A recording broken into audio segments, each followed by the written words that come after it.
Depois de resgatarmos Jaime Cortez para a editora Pipoca Nanquim, depois de resgatarmos Maurício de Souza para a editora Pipoca Nanquim, chegou a hora de resgatar mais um mestre dos quadrinhos nacionais.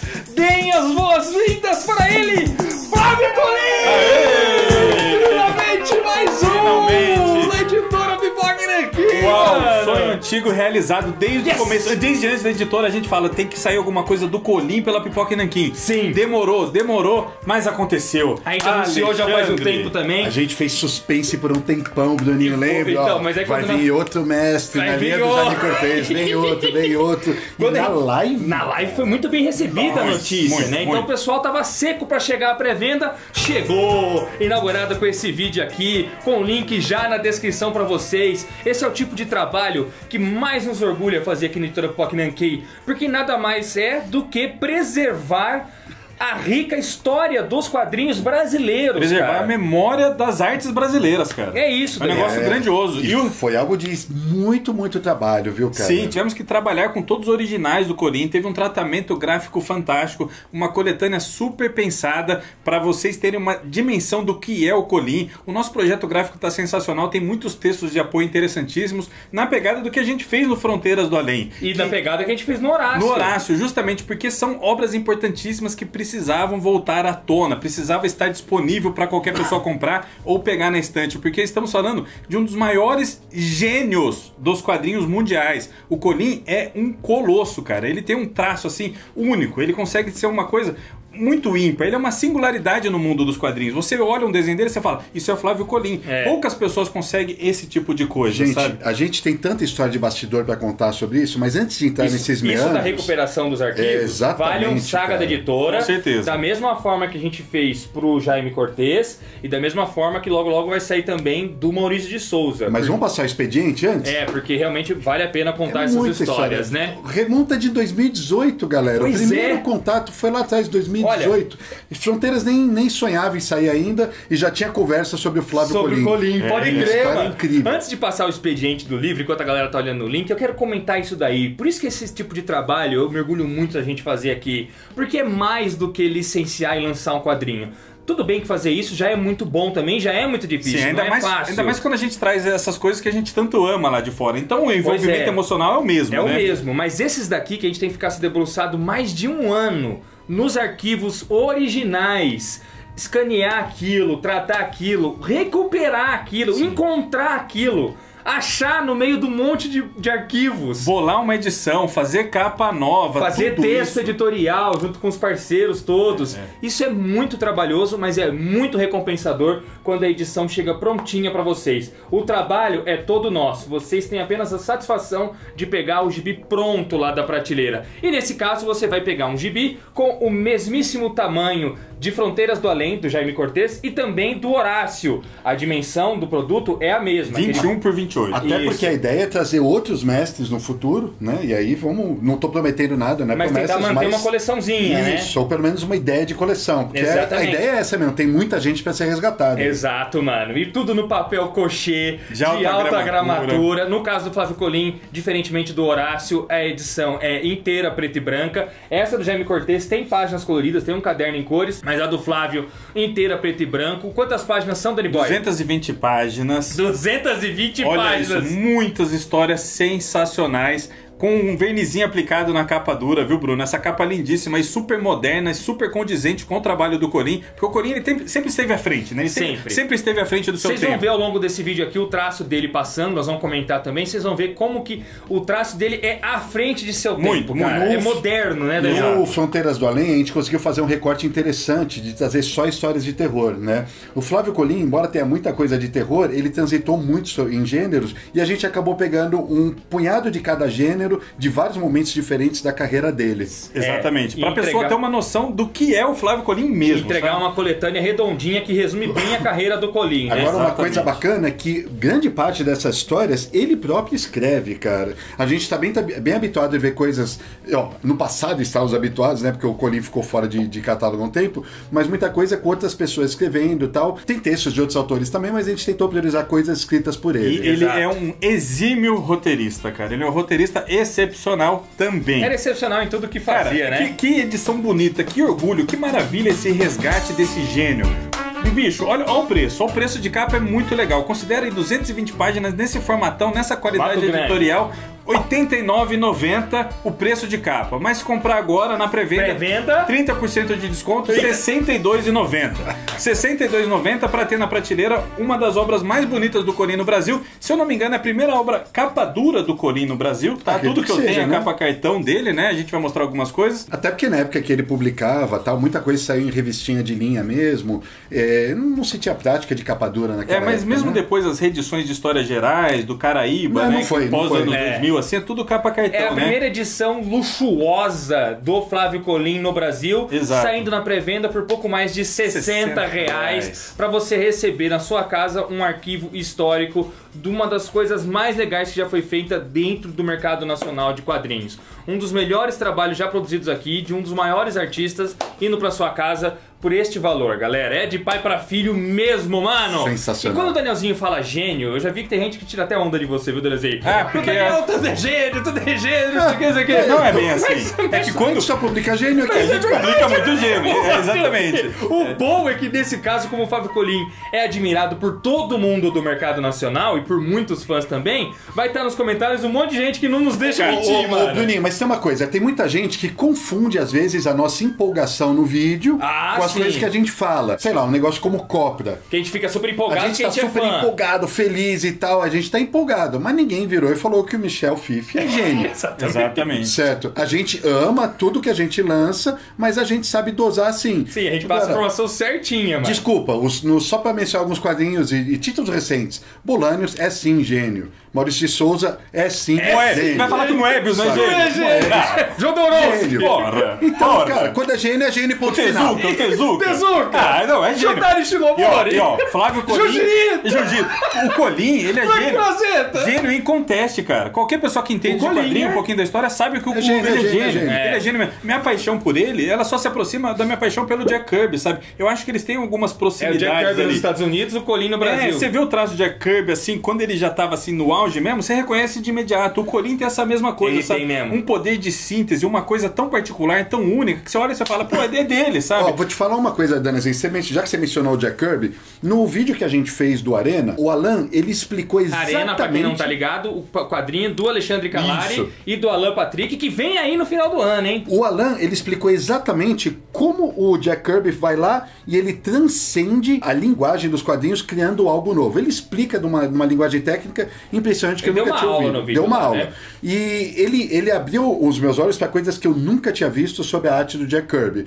Para mim, era só um desenho, ele explicou como não era só um desenho. Para você conseguir fazer aquilo, você precisa ter domínio pleno da linguagem clássica dos quadrinhos. Aí você transcende. E o Colim é exatamente isso. Quando você pega o Colim de começo de carreira, ele era um quadrinista muito bom, mas era um quadrinista que tinha pleno domínio das faculdades artísticas e por conta disso ele consegue transcender e fazer um negócio na linha, guardadas as devidas proporções, na linha que um Picasso faz. É um negócio absurdo. Saca? Né? Você, pra chegar num Picasso, o Picasso, antes de ser quem é o Picasso que a gente conhece hoje em dia, ele era um cara que conhecia a linguagem artística de trás pra frente. Aí você transcende. Um detalhe, ele conhecia de maneira autodidata. O Colim nunca estudou nenhuma escola pra fazer quadrinhos, cara. Olha ele isso. olhou pros mestres dos quadrinhos norte-americanos, principalmente, e a gente tá falando de Milton Kenneth, a gente tá falando de Chester Gould, Bernie Hogarth, o Alex Raymond. Ele olhou pra esses caras, idolatrava esses caras e começou a aprender sozinho aqui. Ele começou a fazer quadrinho, gente, na escola ainda, pra vender historinha de faroeste pros amiguinhos dele da escola. Ele começa a fazer criança quadrinho. O primeiro trabalho dele, ele nasceu em 1930. O primeiro trabalho dele foi na RGE, contratado de carteira assinada pra fazer quadrinho. Com Então, 25 anos de idade. 25 anos. Então ele tá desde 1956, ficou de 56 a 2002 fazendo quadrinho. Claro que teve um meio tempo aí, cerca de 10, 12 anos, que ele ficou trabalhando majoritariamente com publicidade. Porém, desenhando e fazendo storyboards na publicidade. Sim. Que é essencialmente quadrinhos também. Então é um cara assim que dominou o traço à perfeição. Tem uma história gigantesca de mais de 5 décadas de publicação, sabe? E é isso, ele começa olhando para os clássicos, tentando emular esses caras que ele amava, só que rapidamente ele vem se desenvolvendo e faz algo completamente único. Daniel, se ele tivesse nascido nos Estados Unidos, e nesse momento sim, eu tô falando da problemática que foi publicar quadrinhos no Brasil ao longo de todos esses anos. Se ele tivesse nascido nos Estados Unidos, ele estaria no mesmo patamar lá fora que a gente vê o Will Eisner, Com certeza. que a gente vê esses caras. Com certeza. Lá ele não tá- precisaria ter ido pra publicidade, muito provavelmente. Ele poderia ter trabalhado em grandes editoras a vida inteira. Tem um paralelo legal pra caramba que foi feito. Ano passado teve uma homenagem do Raio Laser pro Colin, que eles fizeram um podcast Que é o Raio sensacional. Laser, pra galera que não É um sabe? site de quadrinho excepcional, com um monte de resenha legal pra caramba. Tem até podcast hoje, né? Eles são sensacionais Aí eles mesmo. fizeram um especial de 90 anos do Colin. E no texto de abertura, o Ciro Marcondes, ele fala... Tem até um paralelo com o Will Eisner aí, com o Colin. Porque o Will Eisner também teve um começo de carreira legal pra caramba, sensacional, dominando muito. Teve que se afastar E fazendo também. muita coisa. Depois ele ficou um tempo afastado, fazendo ilustrações para as outras coisas. E quando ele volta o Will Eisner, que marcou totalmente todas as gerações e mudou todo o rumo dos quadrinhos e da linguagem. O Colin foi isso também. Ele teve Foi essa isso. primeira fase legal pra caramba, que a gente coloca coisas sensacionais aí, tipo As Aventuras do Anjo, O Vigilante Rodoviário. Eram algumas- adaptações de quadrinhos de séries que eram transmitidas aqui no Brasil em rádio, no caso da Anjo, e o Vigilante Rodoviário, no caso da televisão. Se não me engano, a primeira série nacional transmitida em TV aberta no Brasil foi o Vigilante Rodoviário. Foi. E ele fazia as adaptações muito bem sucedidas aqui pro Brasil. Essa é a primeira parte da carreira que o Drazinho tá Mas era referindo, um quadrinho mais convencional, é até um Isso. traço mais convencional. Ele também faz... Fazia lá na RGE, né? Na Que RGE. era da Globo. E depois ele começa a fazer outras coisas como o Freela também. Ele chega depois a fazer uma tira que é distribuída pelo Maurício de Souza, que é o Vizunga também. O Vigilante Rodoviário... Ele tem uma parceria com o Maurício de Souza. Exatamente. É. O Maurício encomenda pro Flávio Colin uma tira de um personagem Vizunga, o Colin desenvolve e o Maurício distribui naquele esquema de distribuição para jornal que ele conta para nós que tinha lá na nossa Lá na live, live, mano. Inclusive o Fazia Vizunga, junto com o Colin. ele sai na Folha de São Paulo, onde saía boa parte dos personagens, do Maurício, né? O Horácio saía lá, vários outros personagens dele. E a gente não falou que o Vigilante Rodoviário ele publicava pela Editora Outubro. A Editora Outubro ela foi fundada e era capitaneada pelo Miguel Penteado e pelo Jaime Cortez. Pelo Jaime Cortez. Jaime Cortez era o editor dessa revista aqui, trabalhou com o Colin lá e foi o Jaime Cortez que introduziu basicamente também o Maurício nas revistas em quadrinhos. Sim. O prefácio desse livro é do Maurício de Souza e ele conta como que aconteceu isso. Olha como tá tudo ligado, Tudo né? ligado mesmo, cara. E a Outubro era especialista em quadrinhos de terror. O Flávio Colin se apaixona completamente pelo gênero e depois ele vem fazer assim muitas coisas dentro do terror, sabe? Ele faz muita coisa mesmo. Isso a gente tá falando até o começo dos anos 60, né? Antes da ditadura militar. Antes da ditadura. Ele também faz uma parceria com a Sétipa, né? Que era uma cooperativa criada no Sul, né? Cooperativa de editora de trabalho de Porto Alegre, um negócio assim, né? No Sul. E ele lança o Cepé, que é um personagem legal pra caramba, super brasileiro e tal. Então ele tem esse momento espetacular, muito legal, fazendo muita coisa diferente, só que os ganhos dele começam a ficar muito parcos, assim. Ele fala que ele tinha muito trabalho pra fazer o Vizunga, só que ele não ganhava tanto quanto ele estava esperando. E por conta do mau pagamento, da remuneração, do desafio que era fazer quadrinho no Brasil, ele decide ir pra publicidade. O que aconteceu com muita gente, não só no Brasil, em vários lugares do mundo, os caras migram pra outros lugares, outras áreas, pra tentar ganhar mais grana. Aí ele fica um tempo, então, afastado dos quadrinhos propriamente e vai voltar lá nos anos 70, meados final dos anos 70, quando volta a ebulição de quadrinhos de terror, principalmente capitaneada ali pela VEC, né? Com a revista Espectro e tal. E aí o Colin volta, ele abandona o trabalho dele em publicidade e volta a fazer quadrinhos assim, de uma maneira esplendorosa. Acho que ele produziu para praticamente todas, ou quase todas as editoras que tiveram aí no Brasil. Ele fez coisa para The Art depois, ele fez coisa para Editora muita Record, gente. Pra Grafipar. Grafipar, é verdade. Publicava muita coisa erótica também. Tem esse livro aqui, no livro Universo HQ Entrevista, tem uma entrevista sensacional com o Colin. Uma entrevista muito legal dele, uma das últimas que ele fez, né? Porque ele morreu em 2002. Essa entrevista, se eu não me engano, é em 2001. Então tem o Colin ali passando muito do que foi a vida dele, repassando vários momentos interessantes. É ótimo essa entrevista. Aliás, pra não falar que só o Danielzinho tá chamando de gênio aleatoriamente aí as pessoas... Não, se alguém me julgar de o Danielzinho tá exagerando, bicho, pelo amor de Deus. Olha como o Universo HQ abre a entrevista com o Colin. Ele é simplesmente o maior mestre da nona arte ainda na ativa no Brasil. Possui um traço único, diferente, estilizado. Já desenhou de tudo um pouco, passando por tiras, HQs de terror, eróticas e até álbuns com obras históricas. Em fevereiro de 2001, ganhou o troféu Ângelo Agostini de melhor desenhista de 2000, com Fawcett. Aos 70 anos, é um defensor exacerbado dos quadrinhos nacionais. Não gosta de Batman nem do Superman. Acha que são coisas de gringos. Nas suas HQs pode-se encontrar mula sem cabeça, saci pererê, caboclos, mulatas, samba, macumba, cerveja, enfim. Tudo aquilo que tiver raízes em nossa cultura. Aí terminam, né? Conheçam um pouco mais sobre o mestre Flávio Barbosa Mavegnier Colin, ou simplesmente Flávio Colin, em suas palavras. É isso. E aí isso vem aí. a entrevista com ele aqui, que é sensacional. Isso que você falou dos artistas que ele se inspirou no passado, ele mesmo coloca aqui, ó. Eles perguntam quem ele se inspirava para criar o seu estilo. Eu admirava muito Milton Kenneth, Chester Gould, o Alex Raymond, um dos maiores desenhistas norte-americanos, se não o maior, ele fala, e o Bernie Hogarth, que fazia o Tarzan e tal. Enfim, cara, todo mundo que sabe do trabalho do Colin exacerba mesmo. Sim. Que é sensacional, mano. E ele lutou muito, ele queria viver de fazer quadrinhos, só que era difícil mesmo, sabe? Era uma realidade muito difícil. O Colin, ele tem um reconhecimento tardio, sabe? Infelizmente. Ele morreu em 2002 e hoje em dia a gente tem falado mais dele. E aconteceu um movimento assim também parecido com o Jack Kirby, sabe? O Jack Kirby tava meio deixado de escanteio por muitos anos, sabe? Aí agora voltou, né? Agora não, já faz bem uns 15, 20 anos aí que tem voltado e tal. Nem em filme era acreditado. Exatamente, Né? cara. Agora estão tomando cuidado de acreditar ele. E felizmente o Colin tem voltado mesmo à tona aí, sido comentado, e a gente fica muito feliz de participar desse movimento, sabe? A Editora Figura vai lançar um Artist Edition agora, né, do Anjo e tal, bonito pra caramba. Nossa, que legal, agora a né? gente vem com essa antologia também,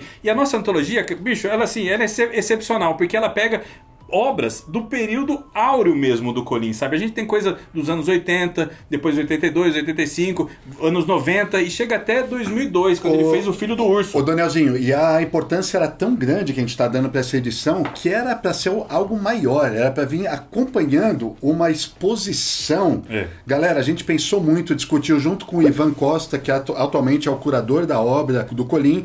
Nos ajudou bastante com o nosso trabalho, ficou um agradecimento pro Ivan. A pandemia envolvia uma exposição que a pandemia atrapalhou. A pandemia atrapalhou tudo, postergou uma vez, acompanhamos o lançamento, postergamos o lançamento, aí postergou de novo, não sabemos quando que vai ter essa exposição. Tivemos que falar assim, ó, independente da exposição, a gente vai ter que lançar, mas era para ser algo muito grande, mas tem que rolar essa exposição. exposição. O lançamento junto da exposição. A exposição vai rolar ainda. Vai rolar, e quando ela rolar, vocês já vão estar com rolar. um livro em mãos, já vão ter descoberto, quem não conhece, quem não teve a oportunidade de ler quadrinhos do Colin, que são mais antigos, tal, vai até rolar um papel jornal aqui sobre esse mestre, que o Alexandre tem muita coisa antiga. Tem que rolar um mestre dando na arte, porque esse cara merece. Então quem não teve oportunidade de ler ainda, lendo agora, vai na exposição já sabendo o que esperar. A exposição é tão importante, Bruninho. Quando chegou aqui os materiais originais, que isso daí, galera, a gente conversou com o filho do Colin, o Flávio Colin, filho, e ele mandou pra gente, após selecionarmos as histórias, ele mandou pra gente, por intermédio do Ivan Costa, os originais, pra gente produzir aqui a HQ. A gente ficou assim. Chegou na minha casa. Assim, pastas e mais pastas e mais pastas. Sabe o que é você pegar um original do Flávio Colin e ficar assim, horas olhando? Eu tenho dois quadrinhos minúsculos original que ele fez pra média. Você tem lá? Quadrado lá. Aquele negócio que você tira do papel, quando você tira, a casa começa a tremer em volta do seu assim, começa a subir pedrinha no chão. Não, e assim. E quem...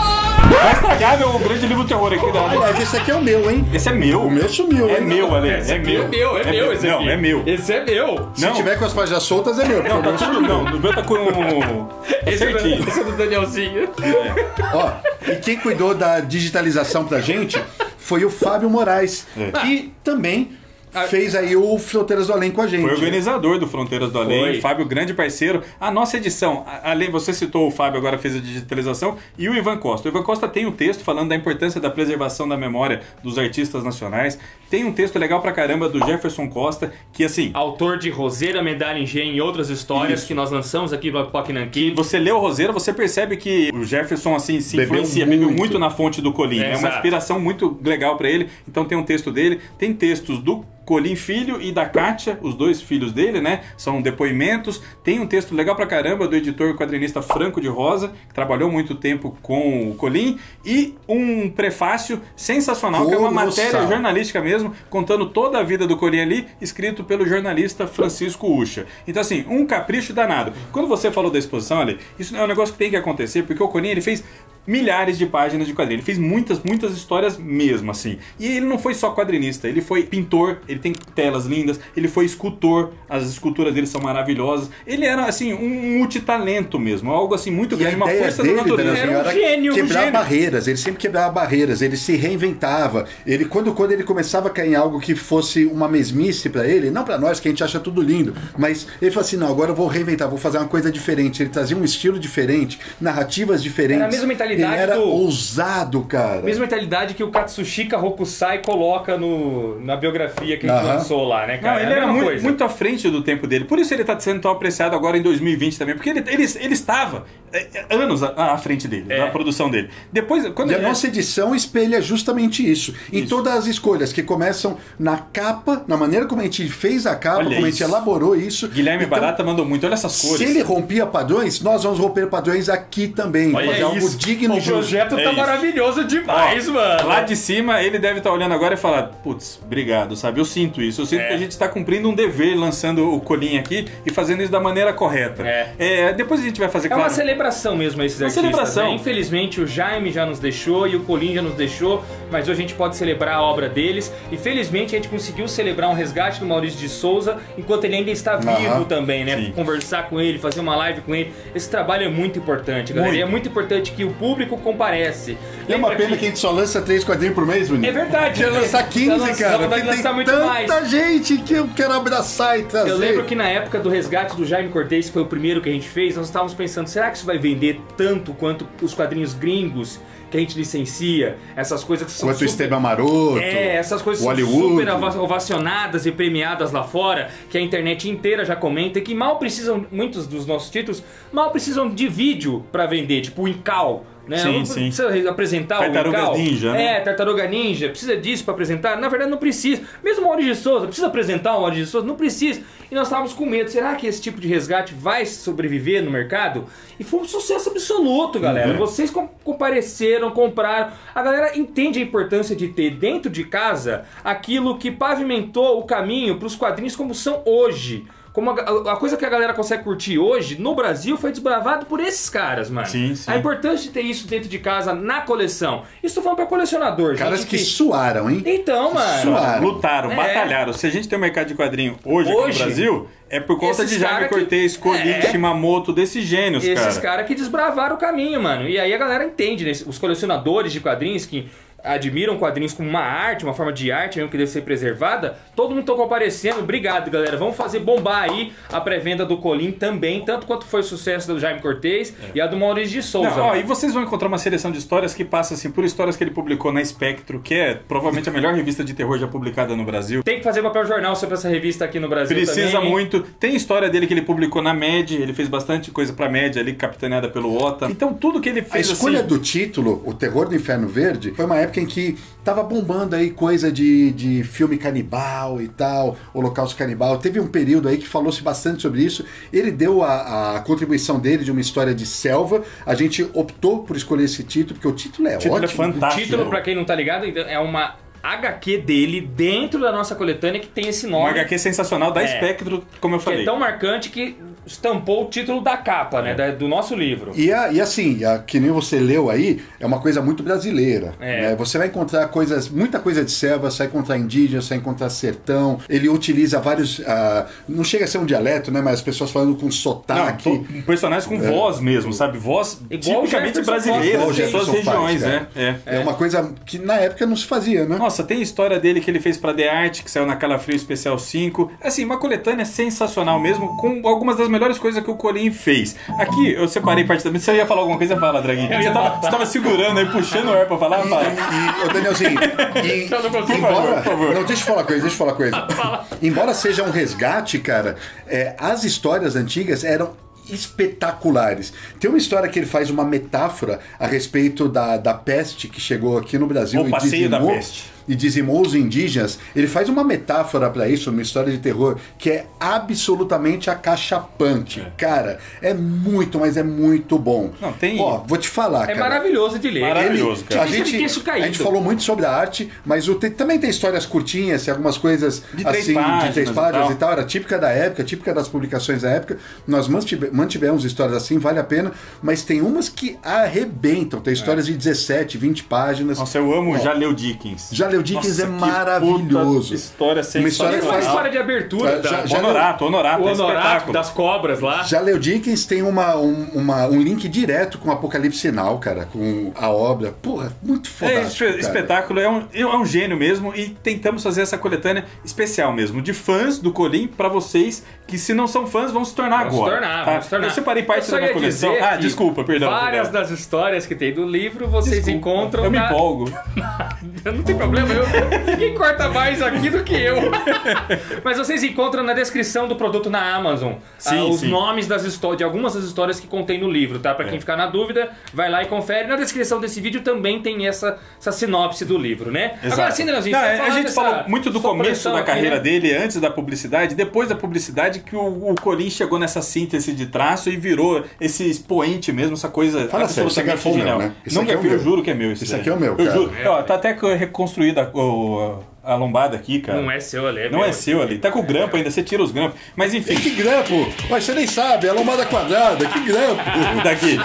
Vai sair briga aqui hoje, galera. Esse é o grande O livro. meu sumiu, desde a época do Jaime Cortez sumiu. Esse é o grande livro do terror, ele foi publicado em 78 e o Jaime ainda estava saindo do mercado de publicidade e voltando, começando a fazer quadrinhos de Esse volta. é o livro que tá mencionado no prefácio do nosso. Que traz o Colim de volta. Aqui, ó, esse Shimamoto, livro aí. Colim, Sérgio Lima, Luquete, Jaime Cortez. É um Olha. espetáculo. Isso daqui é uma obra fundamental para os quadrinhos nacionais, super importante, super representativa do período. Inclusive, coisas que estão no nosso Fronteiras do Além saíram aqui. Saíram aqui, Saíram aí, né? Exatamente. Nossa, E tem uma que entrevista bem legal aí com o Colim e tal. Ó, aí, então ele fez muita coisa mesmo pra VEC, pra várias revistas, pra Grafipar, como eu falei. E depois, como o Ale falou de coisas históricas, ele foi contratado pelos Postos Ipiranga pra fazer 2 histórias típicas do sul do país. E aí ele lançou A Guerra dos Farrapos e O Continente do Rio Negro. Eu tenho essas duas aí. Tanto é que Rio Grande. É, do Rio Grande. Essa daqui tem o loginho dos Postos Ipiranga na capa, ó. Essa daqui é a republicação que Republicação da LPM. fez. Saiu Ele assim fez pequenininho e depois eles lançaram em originalmente ambas saíram pequenininhas. Que legal que você tem uma das pequenininhas. Olha só. Porque saíram pequenininhas assim e depois fizeram uma versão de luxo, né?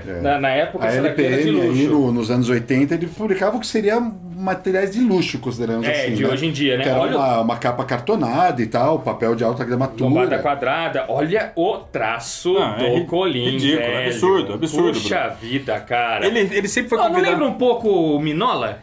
O Minola lembra o Colim, ele, claro. claro. São épocas diferentes. Sim. Mas não lembra não, Tem um cara? uso de nanquim, assim, uma coisa de luz e sombra, muito Mignola, assim, É um né? traço marcante, porque é pesado, carregado de nanquim, mas ao mesmo tempo é um traço fluido, arredondado, que denota movimentação. É espetáculo, cara. Ele participou de muitas coletâneas ao longo da vida. Essa Heavy Metal, Brazilian Heavy Metal aí, é Esse curiosa aqui? pra caramba. Ó, essa também tá citada na nossa, nossa introdução. Vale até um programa, porque é isso, a versão brasileira da Heavy Metal só com o autor nacional, né? E o Colim tá aí no meio, tem muitos caras legais. Algum dia a gente faz um papel jornal só dessa edição. Foi um período legal. meio maluco, porque foi o período que a Heavy Metal veio pra cá, você lembra? Aí começou a sair a revista Metal Pesado também, só com autores nacionais, e teve uma edição em formato americano, não em formato típico magazine que era publicado, que foi essa Brasília Heavy Metal. Não, é super representativo pro período, assim, vários caras importantes pra época foram convidados pra essa daí. É engraçado, até agradecimento ao Kevin Eastman, que permitiu fazer uma Brazilian Heavy Metal e tal aí no começo. Tartarugas Ninja?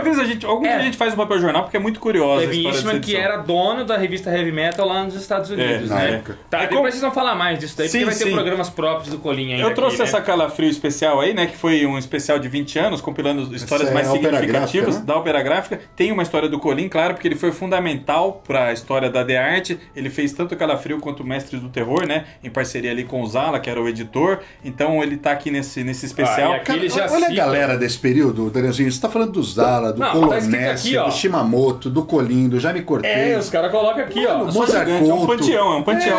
Cara, por isso que eu falei que se os rumos do mercado nacional tivessem sido outros naquele período, cacete, cara. Essa galera ia estar sendo endeusada no planeta inteiro, porque Com é certeza. tudo monstro. E é Ó, mesmo, eu trouxe cara. aí o Boi das Aspas de Ouro, também, que era uma revistinha baratinha, R$3 mesmo, com uma história do Colim. Isso já final dos anos 90, começo dos anos 2000, tá? O que o pessoal aí de casa deve conhecer um pouco mais são os trabalhos mais recentes que saíram pela Devir, por exemplo, pela Conrad, por exemplo. O Fawcett, ele fez junto com o André Diniz. É uma edição relativamente fácil de achar. Foi um dos primeiros contatos que eu tive com o Colim. A primeira vez que eu associei Colim com a arte, com o nome e tal, a importância, foi com o Curupira, que a gente já vai mostrar. Esse trabalho do Colim fez muito sucesso, mas muito mesmo, o Histórias Gerais. Foi lançado de maneira independente primeiro, depois saiu pela Conrad e depois relançado pela Nemo. Pela Nemo, então é bem verdade. fácil de encontrar, para vocês terem ideia. A Nemo também lançou o Fantasmagoriana, que ele também fez em parceria com Elton Serbeck. E tem aqui algumas obras póstumas, né? A Ópera Gráfica lançou o Mapinguari e outras histórias, e o Filho do Urso e outras histórias. O Filho do Urso, essa história mesmo, está na nossa Nossa vida. coletânea. Isso aqui é lançamento póstumo, inclusive Póstumo. de quadrinhos póstumos dele também. Sim, que sim. ele deixou pronto, mas não conseguiu publicar. E aí vieram a público depois, né? Aí saiu o Curupira também, lançamento Olha. póstumo. E que repara foi... as cores, né? Bem parecido, bem o estilo da nossa capa, né, mano? A ideia foi remeter essas cores básicas dele, cores que era possível imprimir no período dele ali, né, nos anos 60 e 70, e fazer essa capa legal pra caramba, porém moderna, né? Que Isso que é traço legal. marcante, que coisa única que ele fazia. E esse aqui que é o Caraíba, que saiu pela Desiderata, cara, que é um livro lindo pra caramba, um espetáculo, e saiu em 2007. Desde então, o Colim tá meio sumidão. Ah. Desde 2007 que não saia nada. Tá bem sumidão. Nossa, que bonito esse do Caraíba aqui É também, lindo, esse Danielzinho. Caraíba é Olha. espetacular. Tudo isso aí é espetacular, cara. É assim, é um nível muito acima do que a gente tá acostumado. É um negócio lindo, lindo, lindo, impecável. Bela coleção, hein? O Ale também tem, né? Uma coleção boa de Eu tenho Colim. bastante coisa. E eu tenho muita coisa antiga, né? Da época que ele publicava os anos 70 e tal. Tem muita coisa dessa época. Dá pra fazer um papel jornal fácil. Com certeza. E o Mestre da Nona Arte, a gente já deu uma pincelada aqui, mas tem muita história pra contar ainda. Muita viu, galera? história. É um artista gigante demais, maravilhoso demais. Eu fico emocionado de ter publicar um cara desse, cara. É emocionante Muito mesmo, emocionado, cara. porque- A gente nasceu pra fazer isso, né? É. Quando a gente abriu a editora, e desde o início já com vontade de fazer isso, mas é um negócio que dá mais trabalho, Galera, dá não mais é custo, fácil, não é porque fácil. vem os materiais originais aqui, são materiais, você não pode perder aquilo, não pode ter nenhum tipo de problema. tem que ter cuidado tal. pra trabalhar, custa. A gente não usou nem correio, por exemplo. O próprio Ivan Costa foi buscar lá no Rio de Janeiro os materiais, trouxe pra cá pra não ter nenhum risco. Deixou na minha casa eu levei direto lá pro Fábio para fazer a digitalização.